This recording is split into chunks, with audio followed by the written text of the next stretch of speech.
परमात्मा ने आपको दिया है व्यवस्था, तो जरूर अपने घर पर बिल्व वृक्ष लगाइए। यहाँ तक हमारे गुरुजनों ने कहा है, यदि आप बिल्व वृक्ष के आगे बैठकर श्री सूक्तम का पाठ करते हैं तो महालक्ष्मी बहुत खुश होती है।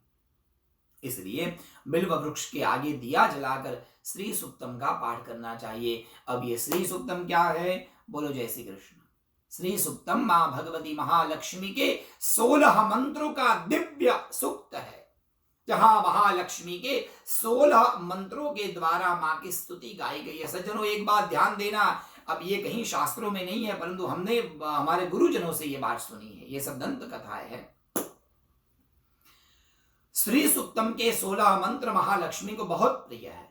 अब क्यों प्रिय है, तो एक और कथा ध्यान दीजिएगा। एक कथा आप सबको पता है, एक ऋषि ने, भृगु महामुनि ने भगवान नारायण की छाती पर लात मारी थी।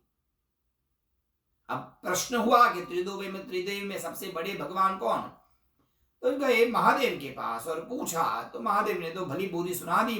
महादेव चले गए ऋषि, वहां से ब्रह्मा जी के पास गए, ठीक से उत्तर नहीं मिला। गए नारायण के पास, सोए हुए थे भगवान विष्णु, तो धर्म पत्नी पैर दबा रही थी और पूछा विष्णु भगवान को, भगवान तो सोए थे, समाधि में थे, ध्यान नहीं दिया। और गुस्से में एक ब्राह्मण ने महाविष्णु की छाती पर लात मारी, और जिस समय साहब छाती पर लात लगी, पैर लगा विष्णु को, उन भगवान की छाती पर वो ब्राह्मण के चरणों का चिन्ह अंकित हो गया।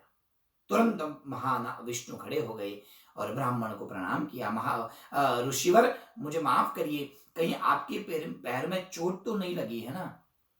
क्योंकि स्वयं भगवान भी ब्राह्मण को बहुत मानते हैं, ब्राह्मण बहुत प्रिय है भगवान के। इसलिए विष्णु सहस्त्र में एक नाम आता है, ब्राह्मण प्रियाय नमः, ब्राह्मण जिनको बहुत प्रिय है। ब्रह्मविद ये भगवान है। माफी मांगी भगवान की, मुनि ने उनकी आंखों से अश्रु आ गया। अरे भगवान, आप इतने निर्मल, आपका स्वरूप अद्भुत है, भगवान मुझे माफ करिए। चरणों में गिर गए। ब्राह्मण देवता नारायण का स्तवन किया, बहुत प्रार्थना की, बहुत वंदन किया। विष्णु भगवान ने पंडित जी को खड़े करके उनको गले लगाया, एक दूसरे को प्रेम किया, आशीर्वाद दिया। भगवान नारायण ने ब्राह्मण देवता को, आप बहुत अच्छी विद्या के पारंगत हो, चिरंजीवी हो, बहुत विद्वान हो, और आशीर्वाद देने जा रहे थे। लक्ष्मीवान पत्नी रुका, रुको रुको रुको, नाम मत लो। महालक्ष्मी को आया गुस्सा, मेरे पति को लात मारने वाले के वहां मैं कभी नहीं जाऊंगी। आज से मैं ब्राह्मणों के घर से रूठ जाती हूं। साहब, श्राप दे दिया ब्राह्मणों को, और तब से हमारे ब्राह्मण दरिद्र होने लगे। सरस्वती के उपासक तो थे, ज्ञान से संपन्न होते थे, पर ब्राह्मण के वहां संपत्ति नहीं होती थी। तो अब वो संपत्ति कैसे पाई जाए? बहुत वर्ष तक ब्राह्मण गरीब रहे। इसलिए कोई भी कथा आती है ना, गरीब ब्राह्मण था, वहां से शुरू होती है, क्योंकि पहले समय में ब्राह्मण गरीब था, धन नहीं था उनके पास। बहुत समय बीता, और एक दिन कहा जाता है, जब समुद्र से महालक्ष्मी प्रकट हुई। अब ये दंत कथा है, भृगु मुनि की कथा तो है पुराणों में, पर ये हमारे गुरुजी ने सुनाई हुई कथा थी। तो मैंने भी पूछा, जब गुरुजी कोई तो रास्ता होगा, ऐसे कैसे महालक्ष्मी ने मुंह मोड़ लिया ब्राह्मणों से? कोई तो रास्ता होगा। तुरंत बताया, बिल्कुल एक रास्ता है। क्या? तो कहा कि जब महालक्ष्मी समुद्र से निकली तो उनके पिता कौन थे? बोले रत्नाकर, बहुत संपन्न पैसे वाला उनके पिता, धनाढ्य पिता की ये पुत्री है महालक्ष्मी। और पति कौन? तो बोले नारायण। नारायण भी कोई कमी है पैसे की? दुनिया का सबसे रिचेस्ट मैन, सबसे पैसे वाला आदमी उनका पति, और स्वयं इतनी सुंदरी कि महालक्ष्मी के आगे विश्व में कोई सुंदरी नहीं है। लक्ष्मी क्षीर समुद्र राजतनयाम श्रीरंग धामेश्वरी दासी भूत समस्त देव वनिताम लोकैक दीपांकुराम। दुनिया के जितने भी देव पत्नियां हैं वो इनकी दासी बन के रहती है।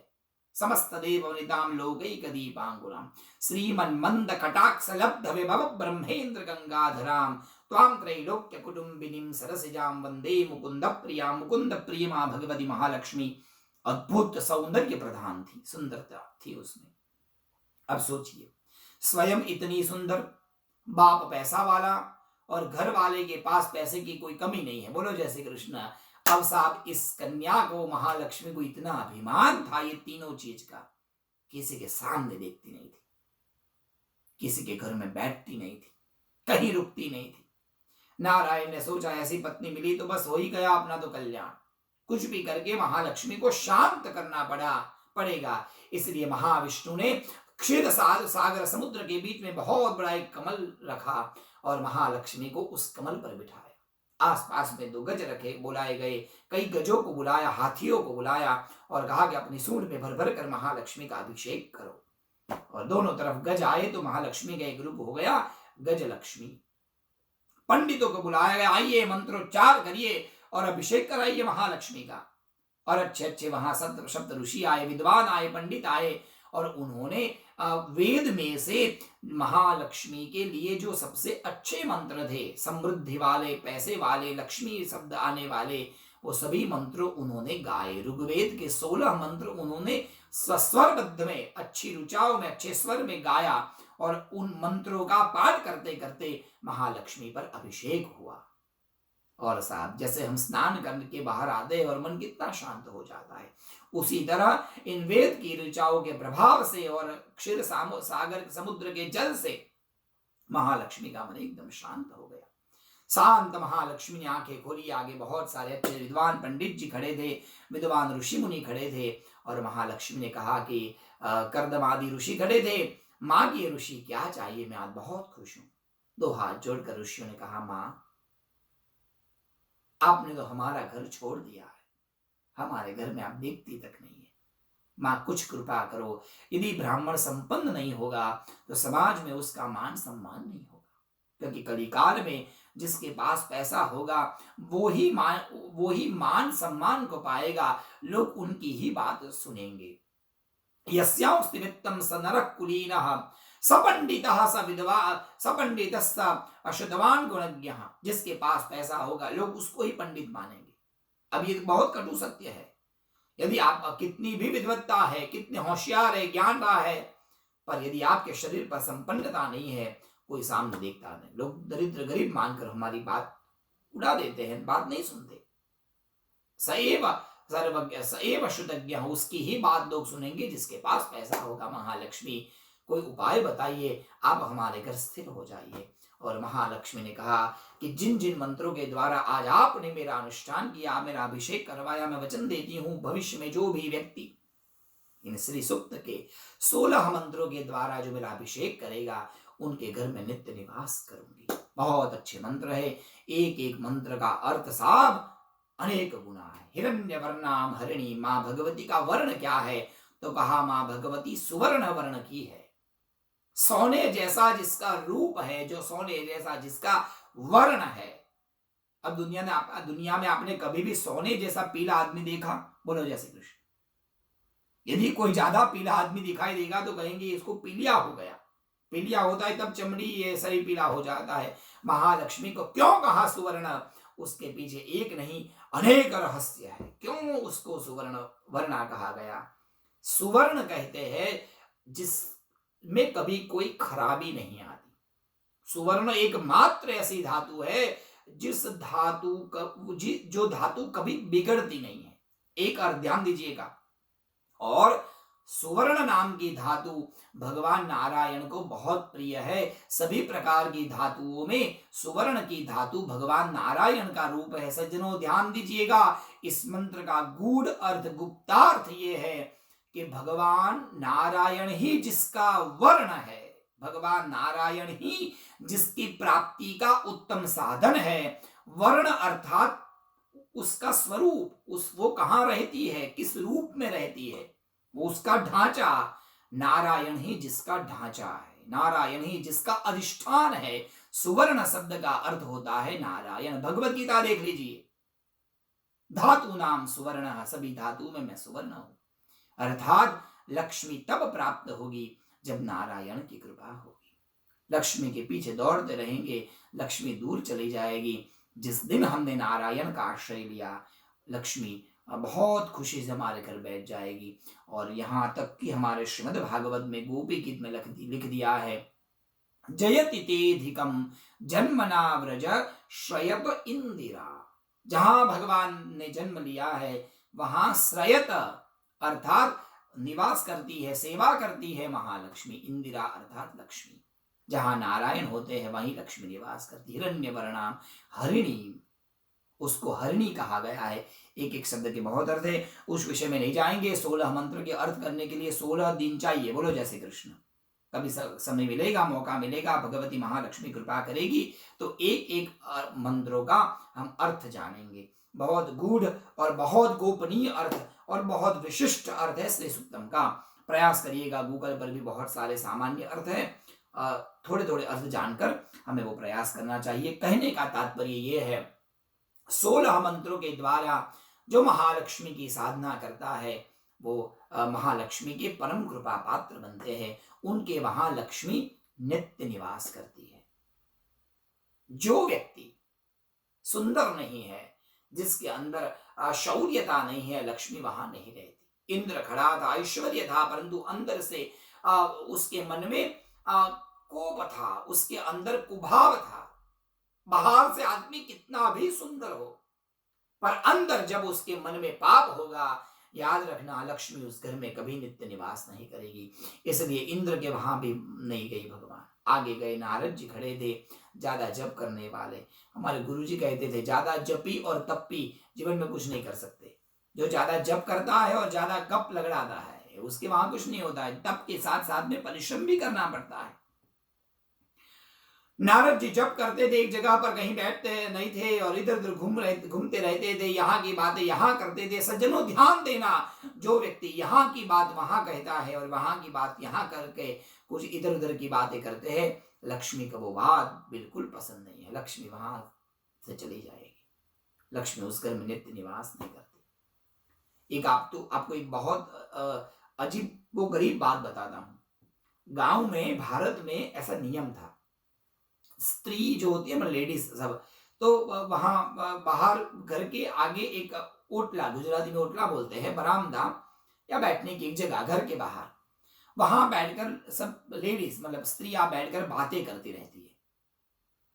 उनको बातें करने के लिए अलाउ है, आप बैठकर बातें कितनी भी करो, पर जब संध्या काल होता है तो बोल देते घर में चले जाओ, ज्यादा बातें मत करो। क्यों? क्योंकि संध्या के समय महालक्ष्मी घूमने के लिए निकलती है। यदि संध्या के समय इधर उधर की बातें घुस कुछ हो रही है, किसी के बारे में हम बातें कर रहे हैं, लक्ष्मी मुंह मोड़कर चली जाएगी, कभी नहीं आएगी। क्योंकि जो बात इधर उधर करता है वहां लक्ष्मी नित्य निवास नहीं करती। लक्ष्मी को अच्छा नहीं लगता। बहुत सारे लक्षण है। वहां से जाती जाती महालक्ष्मी दूर तक पहुंची और वहां एक व्यक्ति खड़ा था, पीला पीतांबर, सुंदर वैजयंती माला पहनी थी, आंखें उसकी नीची थी, सुंदर स्वरूप था, मन बहुत शांत था, अंदर पवित्र भाव था। ऐसे परम पवित्र भगवान नारायण को देखकर महालक्ष्मी ने अपने हाथ की सुंदर माला भगवान नारायण को समर्पित कर दी और लक्ष्मी और नारायण एक हो गए। पहली बार जब समुद्र से निकली वो, तो मां भगवती का एक नाम है आदि लक्ष्मी। उसके बाद में विद्या प्राप्ति के लिए मां भगवती का एक रूप है। ये जो मैंने बात बताई समुद्र से निकली, वो दिन था धन त्रयोदशी का। धन त्रयोदशी के दिन महालक्ष्मी समुद्र से निकली है, इसलिए धन त्रयोदशी के दिन हम हमारे घर में सायंकाल महालक्ष्मी का पूजन करते हैं। कई ग्रंथों के अनुसार में दीपावली के दिन महालक्ष्मी प्रकट हुई थी, ऐसी एक मान्यता है। और एक और मान्यता ऐसी है कि दीपावली के दिन महालक्ष्मी घर पर आई थी, समुद्र से बाहर तो निकली। भगवान नारायण ने के गले में हार पहना दिया त्रयोदशी के दिन। एक दिन वहां पर सुंदर भंडारा हुआ, आगे समुद्र मंथन की हुई, आगे समुद्र मंथन हुआ और अमावास्या के दिन भगवान नारायण महालक्ष्मी को लेकर अपने वैकुंठ में आए। अब भाई उस समय तो इलेक्ट्रिसिटी थी नहीं, बोलो जय श्री कृष्ण। और उस दिन अमावास्या दीपावली का दिन, चारों तरफ अंधकार और घर में अंधेरा, लक्ष्मी को लेकर तो आए वैकुंठ में। अपने सेवकों को कहा कि भाई आज मेरी धर्मपत्नी आ रही है, उसके स्वागत में दीप जलाए जाए। इसलिए वहां स्वर्ग में भगवान के सेवकों ने, भगवान के पार्षदों ने दिए जलाकर बड़ी बड़ी लाइन लगा दी। दिए की लाइन को अवली कहते हैं संस्कृत में, तो दीप की अवली लगा दी, इसलिए उस महोत्सव का नाम हो गया दीपावली। महालक्ष्मी के स्वागत में बड़ी बड़ी दीप की रंगोली निकाली गई, इसलिए महालक्ष्मी बहुत खुश हुई। तब से लेकर आज तक 2 प्रकार से पूजा होती है महालक्ष्मी की। एक महालक्ष्मी की पूजा होती है धनत्रयोदशी के दिन सायंकाल संध्या के समय, और दीपावली के दिन भी लोग महालक्ष्मी का पूजन करते हैं, जिससे महालक्ष्मी की पूर्ण कृपा होती है। महालक्ष्मी विद्या के रूप में आई तो वो विद्या लक्ष्मी कहलाई। महालक्ष्मी धन के रूप में प्रकट हुई तो धन लक्ष्मी, धान्य के रूप में माँ भगवती ने रूप लिया, वो धान्य लक्ष्मी बनी। अपने भक्तों को संतान प्रदान करने के लिए माँ ने संतान लक्ष्मी का रूप लिया है। शक्ति प्रदान करने के लिए वीर विजय लक्ष्मी है। और सबके मन में एक होता है, लक्ष्मी आती तो बहुत है पर घर में टिकती नहीं है। बोलो जय श्री कृष्ण। पंडित जी पैसा बहुत आता है पर क्या करे, घर में टिकता नहीं है। घर में रखने के लिए कोई उपाय बताइए जो घर में वैसे पैसा जाए नहीं। 2 प्रकार के उपाय हमारे शास्त्रों में बताए हैं। एक उपाय सबसे पहला जो बहुत तर्क वितर्क युक्त है, कहीं शास्त्रों में नहीं है परंतु ये संतों से और विद्वानों से जाना हुआ है। पहला उपाय, यदि घर की तिजोरी में आप पैसा रखेंगे और उस तिजोरी को खुली छोड़ देंगे, ताला नहीं लगाएंगे, तो कोई भी घर का व्यक्ति आकर वहां से पैसा लेकर खर्चा करता जाएगा और वो पैसा चला जाएगा। तो कहा क्या किया जाए, तो कहा कि ऐसा एक यंत्र लगा दो कि जिससे लक्ष्मी ज्यादा न जाए, कम ही जाए, थोड़ी थोड़ी जाए। तो वो ताला किसके पास है लक्ष्मी का, तो कहा गया वो ताला कुबेर के पास में है। पूरी दुनिया की संपत्ति कुबेर जी के हाथ में है, इसलिए कुबेर जी ही धन का रक्षण कर सकते हैं। यदि घर में कुबेर यंत्र रखा गया तो लक्ष्मी नित्य निवास करेगी, लक्ष्मी घर से जाएगी नहीं। तो इसलिए कुबेर यंत्र को घर में रखने की एक परंपरा है। अच्छे पंडित जी को बुलाकर एक अच्छा सुवर्ण में, परमात्मा ने बहुत पैसा दिया है तो सुवर्ण का कुबेर यंत्र बनवाइए और अच्छे पंडित जी से प्राण प्रतिष्ठा करवाइए, उसकी पूजा करवाइए और बाद में घर में स्थापित करे। कृपया करके ऑनलाइन कोई भी कुबेर यंत्र मंगाए नहीं। बोलो जय श्री कृष्ण। क्योंकि बहुत सारे कई प्रकार के कुबेर यंत्र मिलते हैं आजकल दुनिया में। अच्छे पंडित जी से सलाह सूचन लेकर कौन सा यंत्र वास्तविक है, ऐसा यंत्र रखने से भी लक्ष्मी की प्राप्ति होती है। ऐसा मैं नहीं कहता, अपने शास्त्रों में लिखा है। सज्जनों ध्यान दीजिए, मैं कुबेर की बात बता रहा हूं। क्यों कुबेर के हाथ में यह संपत्ति है, ये कुबेर को इतना हक, इतना अधिकार किसने दिया? मैंने नहीं, ये मैं नहीं कहता, ये शिव पुराण कहता है भगवान शिव ने कुबेर को ये अधिकार दिया है कि तुम्हारी ही आज्ञा से व्यक्ति को धन मिलेगा, तुम्हारी ही आज्ञा से उसके घर में धन टिकेगा। कैसे? ध्यान दीजिए, शिव पुराण की ये कथा है, बड़े ध्यान से सुनना। बहुत वर्ष पूर्व एक देवदत्त नाम का ब्राह्मण था। ये देवदत्त नाम का ब्राह्मण जीवन भर चोरी करके जीवन निकाला उसने। चोरी करते करते बेचारा बुढ़ा हो गया, मृत्यु के नजदीक आ गया। मृत्यु नजदीक थी, बच्चे साथ में रहते नहीं थे, बच्चे छोड़कर चले गए, अकेला एक कुटिया में पड़ा रहता था। सोचा भी मरते मरते कुछ तो पैसा चाहिए, लाओ मरते मरते चोरी कर लेता हूं। अब मरते मरते भी चोरी करने की इच्छा हुई। अब अमावस्या का दिन, चतुर्दशी का दिन था, महाशिवरात्रि का दिन, और सोचा कि भाई कहीं जाकर चोरी करूं। अब गांव में गया तो मेला लगा था, इसलिए गांव में तो जा नहीं सकता। गांव के बाहर एक शिवालय था, शिव जी का मंदिर, वहां चोरी करने के लिए गया। चोरी करने के लिए निकला शिव के मंदिर में। अब मंदिर में गया तो अंधेरा, शिव के मंदिर में ताला तो होता ही नहीं, शिव के मंदिर में होता क्या है, वहां तो चोरी करने को आए। विष्णु भगवान का मंदिर हो तो वहां हीरे सोने चांदी होता है, शिव के मंदिर में क्या, कौन खुश नहीं होता है। भाई गया चोरी करने, देवदत्त अंदर गया, इधर उधर देखा, कुछ था नहीं, दिया लटक रहा था। सोचा दिया जलाओ तो पता चले कुछ मिल जाए तो ठीक है। अब दिए में तेल घी था पर बत्ती नहीं थी, तो भाई ने अपने धोती को फाड़ कर उसकी बत्ती बनाई और उसे घी में लगाकर बत्ती लगाई और वहां पर उसने दिया जलाया। शिवरात्रि का दिन, परम पावन दिन, और उसी दिन रात्रि के समय में दीप जलाया और जैसे ही साहब दीप जला, महादेव प्रसन्न। वाह भाई वाह, माँ को क्या चाहिए, माँ को क्या चाहिए? कहा मुझे कुछ नहीं चाहिए। प्रभु रॉन्ग नंबर लगाया आपको। कहा क्यों? प्रभु मैं तो चोरी करने आया हूं। महादेव ने कहा मुझे तो उसकी कोई चिंता नहीं है, तुम क्यों आए, पर मैं तो इतना जानता हूं, आज के शिवरात्रि के परम पावन दिन तुमने दीप जलाया है, और जो व्यक्ति दीप जलाता है उस पर भगवान शिव बड़े प्रसन्न होते हैं। मांगो क्या चाहिए बेटा। और साहब बुद्धि सुधर गई उसकी। महादेव को देखकर यदि बुद्धि न सुधरे तो महादेव महादेव नहीं, बुद्धि एक क्षण में सुधार दी। भगवान से मांगा, भगवान देना है तो एक ही वरदान दीजिए बस। क्या बोले? एक बात मुझे ये याद रहे कि एक दिया जलाने से आप मेरे पर प्रसन्न हो गए, एक ये बात याद रहे। और दूसरा, एक दिया मैंने जलाया, उसके बदले में आपको जो देना है दीजिए, मुझे और कुछ नहीं चाहिए बस। भगवान ने कहा ठीक है भाई, तूने शिवरात्रि के दिन, अमावस्या के दिन, त्रयोदशी चतुर्दशी के दिन, तो ये दीप दान करने के लिए उत्तम दिन है। त्रयोदशी, चतुर्दशी, अमावस्या, पूर्णिमा, इन दिनों में जो दीप दान करता है उस व्यक्ति को अथाक समृद्धि मिलती है, अच्छा घर परिवार मिलता है। तो बेटा तूने दीप जलाया है, इसलिए दूसरे जन्म में एक दीप के बदले में मैं तुम्हें एक महान राजा का राजकुंवर बनाऊंगा, बहुत संपत्ति प्राप्त होगी। कह के भगवान चले गए और कहा भगवान ये बात तुम्हें दूसरे जन्म में याद रहेगी। कहा ठीक है। भगवान चले गए तो देवदत्त घर आ गए। कुछ दिनों के बाद में अंतिम समय आया, मृत्यु हो गई और मरा। दूसरे जन्म में एक महान राजा का पुत्र बना और बचपन से ये बात याद थी कि पिछले जन्म में मैं एक चोर था और महादेव के मंदिर में दीप जलाया और भगवान खुश हो गए थे, ये बात उनको पता है। इसलिए वो बालक जब बड़ा होकर राजा बना तो राजा बनते ही पहले ही दिन उसने ऐलान कर दिया पूरे गांव में, शहर में, नगर में और अपने देश में, आज के बाद कोई भी व्यक्ति बिना दीपदान किए पानी भी नहीं पिएगा।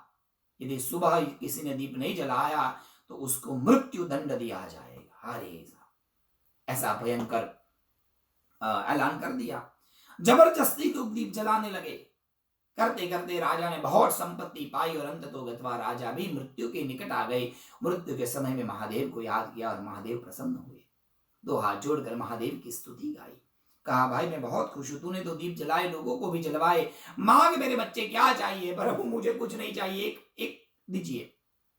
क्या? मैंने जितने दीप जलाए और जितने दीप मैंने जलवाए लोगों से, उसके बदले में जो आता है वो दीजिए।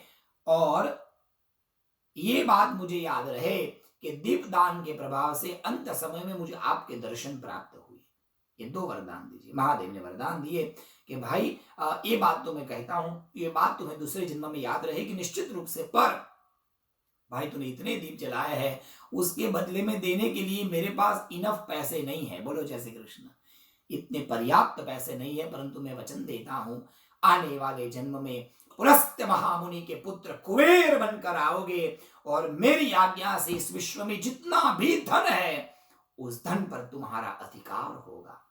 बिना तुम्हारी आज्ञा के कोई व्यक्ति न तो धन पा सकता है और न धन दे सकता है। सभी प्रकार के धन पर तुम्हारा अधिकार होगा। तब से लेकर आज तक धन पर कुबेर भंडारी का अधिकार होता है। इसलिए यदि आप घर में कुबेर का यंत्र रखेंगे तो धन निश्चित रूप से आपके घर में रहेगा। एक ये उपाय है और एक दूसरा उपाय बहुत अच्छा है जो महालक्ष्मी का है। महालक्ष्मी कहती है कि धन उस घर में रहेगा जिस घर में तुलसी का पौधा होगा, जहां पर रोज सुबह और शाम दीप जलाए जाएंगे, जहां स्त्री का सम्मान होगा, जहां पर एक दूसरे की निंदा नहीं की जाएगी। और एक बताया जिसकी चौखट पर सुंदर रंगोली होगी, जिसकी चौखट सुंदर होगी, जहां दरवाजे पर सुंदर तोरण होगा, मैं उस घर में नित्य निवास करूंगी। और महालक्ष्मी ने बताया कि जिस घर में मेरे जन्मदिन अर्थात देव दीपावली के धन त्रयोदशी के दिन और दीपावली के दिन जिस घर में लक्ष्मी पूजन होगा, मैं दीपावली के दिन और धन त्रयोदशी के दिन घूमने के लिए निकलूंगी। हर घर के दरवाजे पर जाऊंगी जहां के दरवाजे खुले होंगे, जहां रंगोली होगी और मेरे स्वागत की तैयारी होगी, उस घर में मैं जाकर नित्य निवास कर लूंगी। ऐसा स्वयं भगवती लक्ष्मी ने कहा है। तो महालक्ष्मी का एक रूप था ये गजलक्ष्मी। महालक्ष्मी ने एक और उपाय दिया है। कहा कि जब लक्ष्मी घर में आएगी तो घोड़े पर बैठकर आएगी। वैभव लक्ष्मी जब आ जाती है घूमने के लिए तो घोड़े पर बैठकर जाती है, क्योंकि महालक्ष्मी को पाने के लिए बहुत सारे घर है और दुनिया भी बहुत बड़ी है, इसलिए माँ को जल्दी जल्दी जाना पड़ता है। तो घोड़े पर बैठ के जाती है, घोड़े पर बैठकर जाती है और बहुत रफ्तार से दौड़ती है। सबके घर में तो जाती है, घर में जाकर अच्छा घर लगा तो वहां बैठ जाती है। तो जब महालक्ष्मी आपके घर में बैठे तो उनके आगे 2 हाथी रख दीजिए। बोलो जय श्री कृष्ण।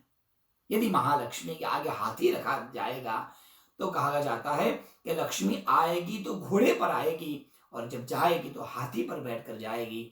और हाथी जल्दी जल्दी नहीं जाता, वो धीरे धीरे ही जाता है, अर्थात लक्ष्मी धीरे धीरे घर से जाएगी।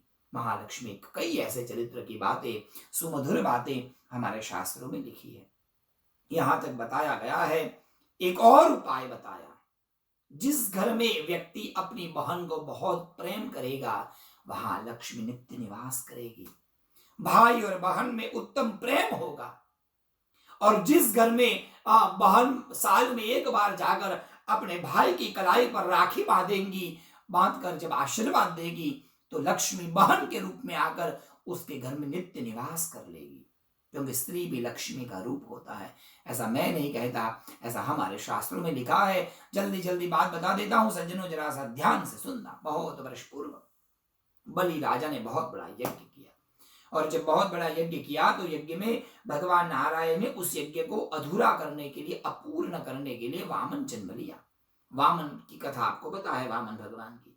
बलि राजा के वहां गए, 3 पग पृथ्वी मांगी, 2 पग में भगवान ने एक पग में पूरी पृथ्वी और 1 पग में भगवान ने पूरा ब्रह्मांड नाप लिया। तीसरा पैर कहां रखूं? बलि राजा ने कहा मेरे मस्तक पर धरिए, और भगवान खुश हो गए। आशीर्वाद मांगने के लिए, वचन वरदान मांगने के लिए जब कहा तो बलि राजा ने कहा प्रभु यदि आप खुश है तो इतना ही वरदान दीजिए कि मैं घर से निकलूं तो भी भगवान आपके दर्शन हो जाए, और घर में वापस आओ तो भी भगवान आपके दर्शन हो जाए, बस इतना दे दीजिए। पर भगवान ने सोचा भाई मेरी फोटो लगाना चाहता होगा, एक आध मूर्ति दे दूंगा। भगवान ने हाँ बोल दिया, और भगवान तो फंस गए। उसने कहा प्रभु नहीं, आपको मेरे दरवाजे पर खड़ा रहना पड़ेगा, ना जाऊंगा तो आपको देख कर जाऊंगा, आऊंगा तब आपको देख कर आऊंगा। भगवान ने सिक्योरिटी की नौकरी की। बोलो जय श्री कृष्ण। दरवाजे के द्वारपाल बन गए भगवान। जब द्वारपाल बन के 6 महीने बीत गए, पाताल में द्वार पर खड़े खड़े घर वाली लक्ष्मी ने सोचा हमारे पति गए कहाँ, इतने दिन हो गए। नारद जी को पूछा, देखा उनको?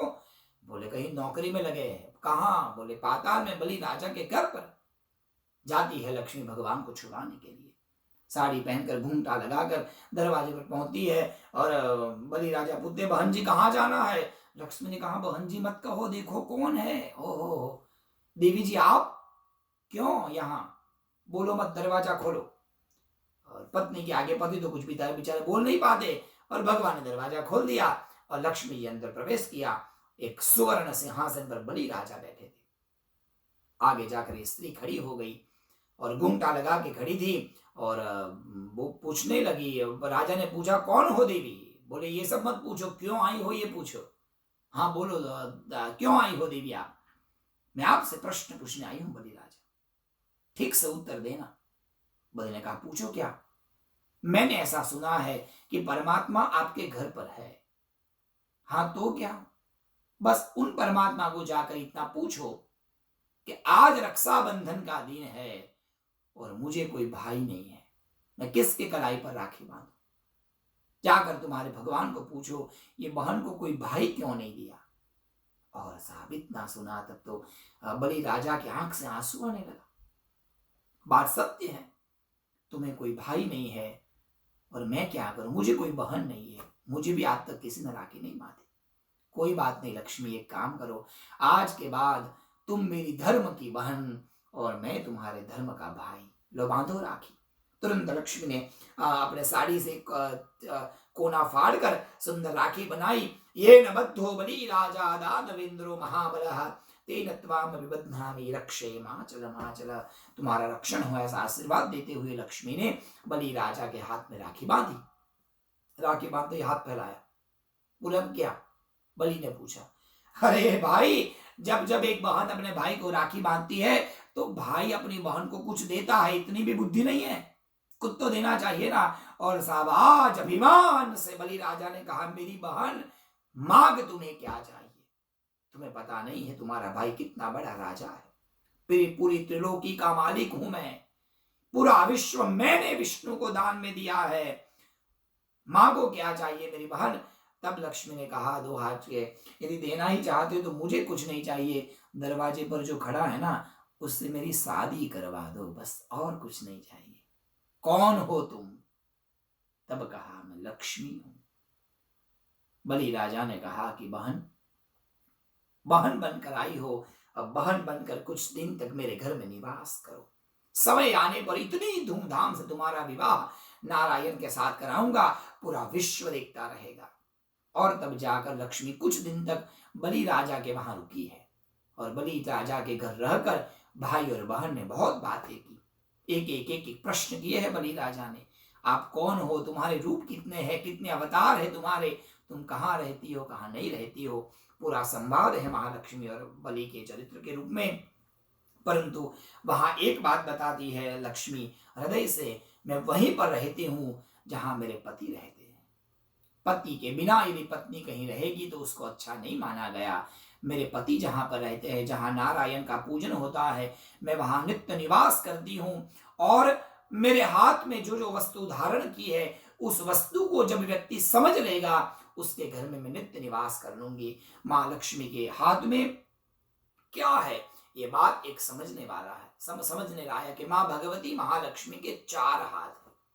उसमें एक हाथ में शंख चक्र, एक हाथ में पद्म, और एक हाथ माँ भगवती का वर मुद्रा, आशीर्वाद मुद्रा है। माँ भगवती के आशीर्वाद तब हमें प्राप्त होते हैं जब हमारे जीवन में 3 वस्तु होती है। सज्जनों ध्यान देना, ये लक्ष्मी चरित्र का ये तत्वार्थ ये है, ये गूढ़ार्थ ये है। लक्ष्मी की प्राप्ति व्यक्ति को तब होती है जब उसके जीवन में 3 वस्तु होती है, एक शंख, एक चक्र और एक पद्म। बाजार में जाकर शंख चक्र और कमल खरीद कर घर पे मत रखना, बोलो जय श्री कृष्ण। लक्ष्मी नहीं आएगी। लक्ष्मी तब आएगी जब हमारा स्वभाव शंख जैसा होगा, जब हमारा चरित्र चक्र जैसा हो जाएगा, और जब हमारा जीवन पद्म जैसा हो जाएगा। कैसे सज्जनों ध्यान दीजिए, जब हमारा स्वभाव शंख जैसा होगा। शंख जब बजता है तो वातावरण को शुद्ध एवं पवित्र बना देता है। जब आपका स्वभाव दूसरे के जीवन को पवित्र बना देगा, उस दिन लक्ष्मी आपके घर नित्य निवास करेगी। जिस दिन आपके स्वभाव से, जिस दिन आपके चरित्र से, जिस दिन हम सब की वाणी से दूसरे को शांति मिलेगी, उसके जीवन की तकलीफें दूर होगी, तब लक्ष्मी बहुत खुश होगी और आप हमारे घर में नित्य निवास करेगी। इसलिए भगवान ने हमें संपत्ति दी है तो शंख की तरह परोपकारी जीवन बनाना चाहिए। शंख जब बजता है तो दूर जहां तक उसकी आवाज जाती है, वहां तक के खराब वाइब्रेशन को दूर कर देता है वो शंख। उसी तरह ऐसा स्वभाव बनाइए, आप जहां भी जाइए लोग आपको मिलकर बहुत खुश हो जाए। आपको देखकर किसी का मुंह चढ़ जाए और किसी को दुख हो जाए, भगवान कहाँ ये आया, जल्दी से जाए तो अच्छा। ऐसा स्वभाव कभी मत रखना। ऐसा स्वभाव बनाना चाहिए, हमको देखकर दूसरा व्यक्ति बहुत खुश हो जाए, आइए आइए आइए 2-4 दिन रह कर जाइए, ये भाव होना चाहिए ये। और दूसरा है चक्र, दूसरे की सुरक्षा के बारे में हमें सोचना चाहिए। स्वयं की सुरक्षा के साथ साथ हम दूसरे को सहायभूत बने, हम दूसरे को सहाय करें। आज परमात्मा ने हमें कुछ दिया है, यदि कोई व्यक्ति के जीवन में कोई कष्ट आता है, कहीं किसी के पास खाने के लिए अन्न नहीं है, कोई एक ऐसा परिवार है जहां गरीब है और विद्या के लिए उनके पास में धन नहीं है, ऐसे व्यक्ति को जब आप सहाय करोगे, जब उसके चक्र बनकर खड़े हो जाओगे, तब लक्ष्मी बहुत खुश हो जाएगी। हमें तो अनुभव है, गुरुकुल में पढ़कर हम बड़े हुए हैं और हमें याद है गुरुकुल में कभी कभी खाना बहुत अच्छा नहीं होता था, ये गुरुकुल की मर्यादाएं होती थी। ऐसे समय में जब आकर कोई थोड़ा सा नाश्ता दे जाता था तो दिल इतना खुश होता था। कोई जब सुरक्षा, कोई कहता था मैं हूं आप चिंता मत करो सब ठीक हो जाएगा। व्यक्ति को सहायक बनो, व्यक्ति को कुभावक मत बनो, व्यक्ति के अवरोधक मत बनो। जब एक व्यक्ति, एक संस्था, एक परिवार दूसरे का अवरोधक बन जाता है, लक्ष्मी वहां से मुंह मोड़ देती है। सज्जनों ध्यान देना, किसी का अवरोधक मत बनना। पानी बह रहा है, यदि वहां कुछ लगाया दिया जाएगा, अवरोधक बन जाओगे, एक दिन वो ही पानी उस अवरोधक को तोड़कर चला जाएगा। अवरोधक हमेशा टूट जाता है, पर यदि आप सहायक बन जाओगे तो वो सहायक आपके लिए संपत्ति युक्त बन जाएगा। इसलिए चक्र है सहायक का प्रतीक है। सिंबल है, सिग्निफिकेशन है चक्र सहाय का, दूसरे को सहायक बनना। और एक माँ भगवती के हाथ में कमल होता है। जीवन कमल जैसा जो व्यक्ति जिएगा, लक्ष्मी उस पर खुश रहेगी। कमल जैसा जीवन अर्थात वैराग्यमय जीवन जो है, व्यक्ति उसमें खुश रहे। संसार में रहते हुए भी संसार की मोह माया ममता क्लेश कंकास व्यक्ति के मन तक न पहुंचे, उसका मन कमल जैसा पवित्र होगा, तभी जाकर महालक्ष्मी की पूर्ण कृपा होगी और तभी महालक्ष्मी हमारे घर नित्य निवास करेगी। महालक्ष्मी का ऐसे कई चरित्र है। धनत्रयोदशी के दिन भी महालक्ष्मी का जन्म है। और एक कथा के अनुसार हमारे काशी में एक लक्ष्मी कुंड है। सज्जनों ध्यान देना, वहां पर गजलक्ष्मी का प्रागट्य है। अब गजलक्ष्मी की कथा भी बड़ी सुंदर है। एक ऋषि थे जिनका नाम था करदम। महालक्ष्मी को कर्दमात्मजा, करदम की पुत्री माना गया है।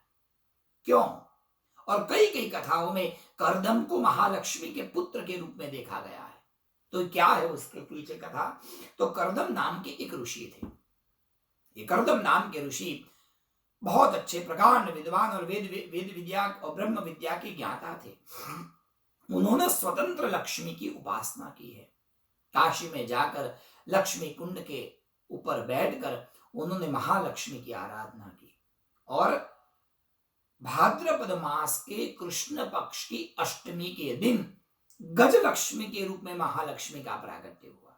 अब ध्यान दीजिएगा, ये गजलक्ष्मी स्वतंत्र बनकर आई है, उसके पास साथ में नारायण नहीं है, केवल लक्ष्मी। अब तक शास्त्रों में आप देखेंगे तो जहां लक्ष्मी का रूप था वहां खड़ी लक्ष्मी है। जैसे विष्णु भगवान खड़े हैं तो पास में लक्ष्मी जी खड़ी रहती है, विष्णु भगवान सोए हुए हैं तो साथ में लक्ष्मी जी बैठी हुई है। सब जगह पर लक्ष्मी का रूप खड़े रूप में ही था। पर अब महालक्ष्मी जब खड़ी रहती है तो उसको जाने में देर नहीं लगती। इसलिए हमारे करदम महामुनि ने, करदम ऋषि ने काशी में जाकर कमल पर बैठी हुई महालक्ष्मी का ध्यान किया। अरुण कमल संस्था रक्त पूर्णांग, अरुण कमल संस्था, अरुण के ऊपर बैठी हुई महालक्ष्मी की उन्होंने साधना की। संततम श्री श्री नः, ऐसा उनका ध्यान है। अरुण कमल संस्था तद्रज पुंजवर्णा कर कमल धृचेष्टा भीति युग्मांबुजा च मणिकटक विचित्रालंकृता कल्पजालैः सकल भुवन माता संततम श्री श्री नः। हे सकल भुवन की माता, आपके संतानों की आप रक्षा करिए। तो वहां पर बैठकर करदम मुनि ने 16 दिन तक एक भयंकर अनुष्ठान किया। ऐसी साधना की, एक आसन पर बैठे रहे, अन्न नहीं पानी नहीं कुछ नहीं। 16वें दिन जाकर महालक्ष्मी प्रकट हुई। और जब महालक्ष्मी प्रकट हुई उस दिन श्राद्ध पक्ष की अष्टमी थी। जब श्राद्ध आता है ना, ये भाद्रपद में कृष्ण पक्ष में 15 दिन के श्राद्ध आते हैं। उन श्राद्ध में जब अष्टमी का दिन आता है, उस दिन करदम मुनि का अनुष्ठान पूर्ण हुआ। उसी दिन गजलक्ष्मी के रूप में मां प्रकट हुई और महालक्ष्मी को उन्होंने 16 दिन का अनुष्ठान किया था, वो अनुष्ठान समर्पित किया और माँ को प्रणाम किया। माँ, सबके घर में आप जाती हो, कहीं रुकती नहीं हो, जल्दी चली जाती हो, ऐसा कोई उपाय बताइए जिसके घर में आप बैठ जाओ, जिसके घर में आप नित्य निवास करो। तब महालक्ष्मी कहती है, जो भी व्यक्ति मेरे 16 दिन का अनुष्ठान करेगा,